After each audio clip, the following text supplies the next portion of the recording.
Semana que acaba, semana que começa. A semana que terminou foi dominada pelos acontecimentos em Sintra, no Fórum Anual do Banco Central Europeu, em que se reuniram quase a grande maioria, digamos, dos principais banqueiros centrais, dos principais responsáveis dos maiores bancos centrais globais. O Banco Central Europeu, ou melhor, os vários elementos do Banco Central Europeu, os vários responsáveis, aproveitaram a situação para voltar a reiterar vivamente a firme intenção de subidas de taxas de juros, colocando o mercado mais perto de uma subida em setembro, uma segunda subida mais em setembro, do que aquela que estariam a prever, digamos, aqui há um tempo atrás, quando davam como certa apenas a de julho. O painel principal foi no último dia, em que estiveram os quatro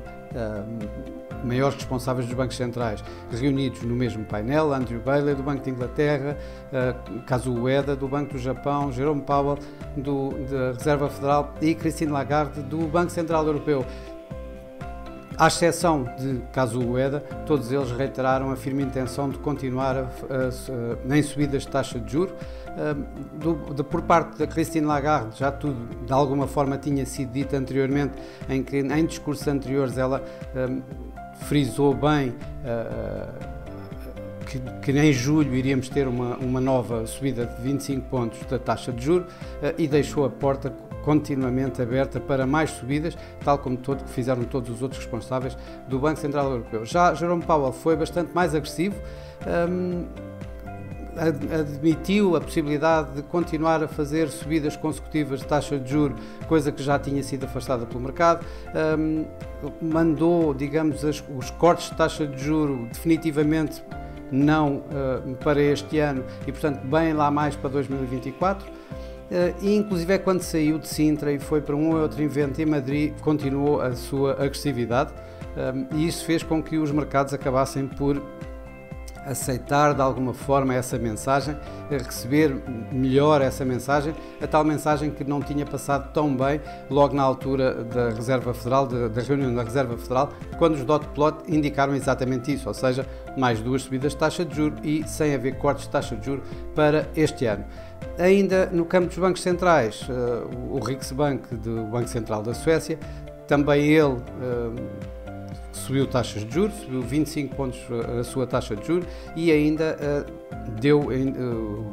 orientação futura para uma nova subida de 25 pontos na próxima reunião. Os dados económicos também foram importantes esta semana, com os dados da inflação tanto na Europa como nos Estados Unidos, sendo que nos Estados Unidos o dado era do Core PCE Price Index, ou seja, a medida mais seguida pelo próprio Fed, e isso foi importante no decorrer da semana, ou seja, no final da semana, para os acontecimentos principalmente em termos do dólar. Já os dados da inflação da Europa colocaram alguma água fria na agressividade que o Banco Central Europeu tem vindo a mostrar. Isto quando os dados da inflação mostraram uma queda de 6,1% para 5,5%, quando o mercado esperava 5,6%, e a inflação subjacente subiu de 5,3% para 5,4%, quando o mercado estava mesmo à espera de 5,5%. Nos Estados Unidos, o tal PCE Core Price Index acabou por também colocar bastante água na fervura, como eu acabei de dizer, em relação ao Banco Central Europeu na Reserva Federal, na medida em que foi bastante mais suave do que aquilo que se estava à espera, com a medida mensal a subir 0,3%, os preços a subirem 0,3% no mês de maio, e a colocar a medida anual dos 4,7% para 4,6%, quando o mercado esperava que ela continuasse a 4,7%. Isto nos mercados acionistas acabou por dar uma semana positiva, mas com o CAC a ser o que mais subiu em França, com 3,3%, o SP 500 nos Estados Unidos um pouco mais do que 2% de subida da taxa de juros, e esta semana foi o índice australiano que ganhou na Ásia com uma subida de 1,47%. Mas esta semana também terminou o mês e o semestre. E no semestre vemos aqui coisas interessantes, como por exemplo um dos melhores semestres, um dos melhores primeiros semestres de sempre no Nasdaq, com uns impressionantes mais de 30% de valorização ao longo deste ano, até agora, e o Nikkei também bastante lá perto, a ganhar cerca de 27%. Já o DAX ganhou 16% e, digamos, no lado contrário, tivemos o Hang Seng, que foi o único índice, um dos maiores índices, a recuar este ano e perdeu cerca de 4%. Por cá, o PSI esta semana ficou quase, ou muito pouco alterado, teve uma subida à volta de 0,8%, sendo que no semestre tem 3,3% de valorização, ajudados, e de que maneira, pela Mota-Engil, que subiu estes 6 meses mais de 90%, e a Greenvolt, que perdeu nestes 6 meses mais de 20%. No mercado cambial foram vários os destaques. Começo logo por dizer que a coroa sueca, por exemplo, apesar de ter subido taxas de juro, o seu Banco Central acabou por atingir novos mínimos e terminar a semana em novos mínimos. E obviamente que vamos ver uma vez mais o euro-dólar, em que nestes 6 meses, durante esta semana ficou pouco alterado, teve alguma volatilidade, voltou quase muito perto de 1,10 e depois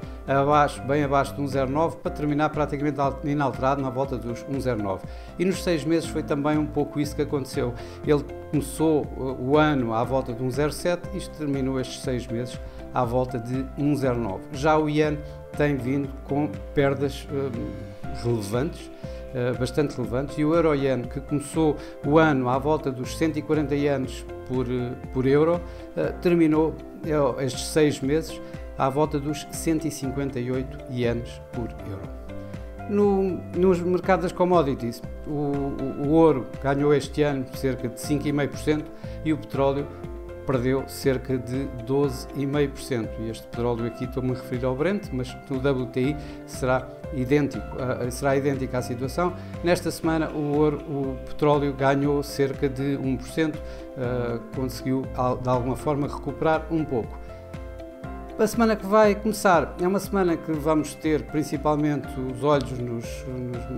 dados do mercado de trabalho. Nas minutas temos um feriado importante nos Estados Unidos e ainda temos uma reunião da OPEC onde não se espera que haja uma grande,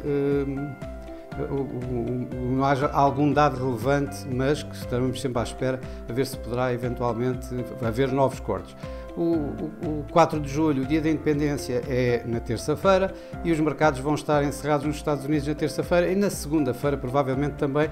meio gás, o que vai tirar aqui a liquidez do mercado. Na quarta-feira vamos ter as minutas do Banco Central Norte-Americano, da Reserva Federal, e isso vai provavelmente aqui assim os mercados vão tentar verificar bem quais foram as discussões em torno de a não subida de taxa de juros que aconteceu nesta última reunião de junho, independentemente dos dot plot que o mercado já anteriormente teve acesso e que sabe qual é a orientação futura relativamente a essas mesmas projeções. Os números da inflação, os números económicos, o principal, digamos, são os non-farm payrolls, na sexta-feira, mas até lá temos várias coisas com que nos preocupar, passa a expressão. Ou seja, temos os ISMs nos Estados Unidos, portanto, a medida de atividade comercial, tanto no setor manufatureiro, que começa logo no princípio da semana, até mais para o fim da semana o setor de serviços. Obviamente que temos tudo o que é relacionado com o mercado de trabalho, desde o ADP, o mercado de trabalho privado, às JOLTS, às vagas de emprego, aos pedidos de subsídio de desemprego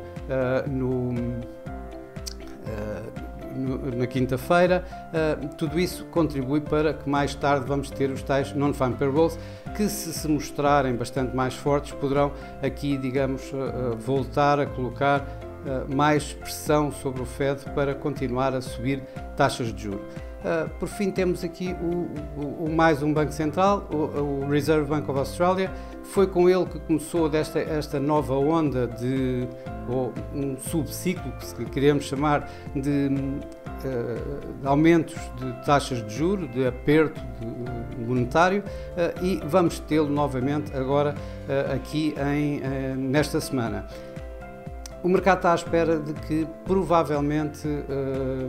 não vá